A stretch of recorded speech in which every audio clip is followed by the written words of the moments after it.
এবারে এক ধাক্কায় ৫,০০০ টাকা করে বেতন বাড়বে বাংলার সরকারি কর্মচারীদের।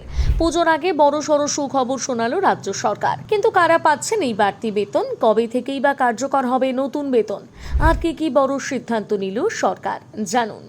সরকারি সিদ্ধান্ত অনুযায়ী জাতীয় স্বাস্থ্য মিশন বা NHM প্রকল্পের সঙ্গে যুক্ত সমস্ত কর্মচারীর মাসিক বেতন ৫,০০০ টাকা বৃদ্ধি করা হচ্ছে। জানা গিয়েছে আগামী ১ অগস্ট থেকেই বর্ধিত বেতন কার্যকর হবে, অর্থাৎ অগস্ট মাসে বেতন থেকেই বাড়তি টাকা হাতে পাবেন সংশ্লিষ্ট কর্মীরা।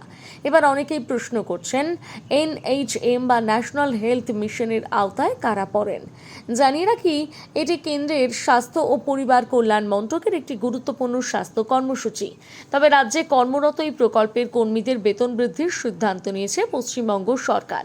এই প্রকল্পের অধীনে কাজ করেন চুক্তিভিত্তিক চিকিৎসক, নার্স, ফার্মাসিস্ট, ল্যাব টেকনিশিয়ান এবং স্বাস্থ্য পরিষেবার সঙ্গে যুক্ত আরও বহু কর্মী। এছাড়াও গর্ভবতী মায়েদের স্বাস্থ্য পরিষেবা, শিশু স্বাস্থ্য, টিকাকরণ, ডেঙ্গু, ম্যালেরিয়া, যক্ষ্মা সহ বিভিন্ন জনস্বাস্থ্য কর্মসূচিতে গুরুত্বপূর্ণ ভূমিকা পালন করেন এই কর্মীরা। দীর্ঘদিন ধরে তারা বেতন বৃদ্ধির দাবি জানিয়ে আসছিলেন। অবশেষে সেই দাবিতে সাড়া দিয়ে সরকার এই সিদ্ধান্ত নিয়েছে। তবে শুধু বেতন বৃদ্ধি নয়, বৃহস্পতিবারের মন্ত্রিসভার বৈঠকে আরও বেশ কিছু গুরুত্বপূর্ণ সিদ্ধান্ত নেওয়া হয়েছে। তার মধ্যে অন্যতম জন্ম মৃত্যু নিবন্ধন ব্যবস্থা সম্পূর্ণ ডিজিটাল করার উদ্যোগ। সরকার পশ্চিমবঙ্গ জন্ম মৃত্যু নিবন্ধক সংশোধনী বিধিমালা 2026-এর খসড়া অনুমোদন করেছে। পরে ভবিষ্যতে জন্ম মৃত্যুর রেকর্ড আরও আধুনিক ও স্বচ্ছ ডিজিটাল ব্যবস্থায় সংরক্ষণ করা হবে। এছাড়া রাজ্যের বিচার ব্যবস্থাকে আরও দ্রুত করার লক্ষ্যে আলিপুরদুয়ার, উত্তর দিনাজপুর, মালদহ, পুরুলিয়া সহ একাধিক জেলায় মোট 9টি নতুন ফাস্ট ট্র্যাক কোর্ট গঠনের অনুমোদন দেওয়া হয়েছে। আরও একটা বড় সিদ্ধান্ত হয়েছে ভূমি ও ভূমি রাজস্ব দপ্তরকে কেন্দ্র করে।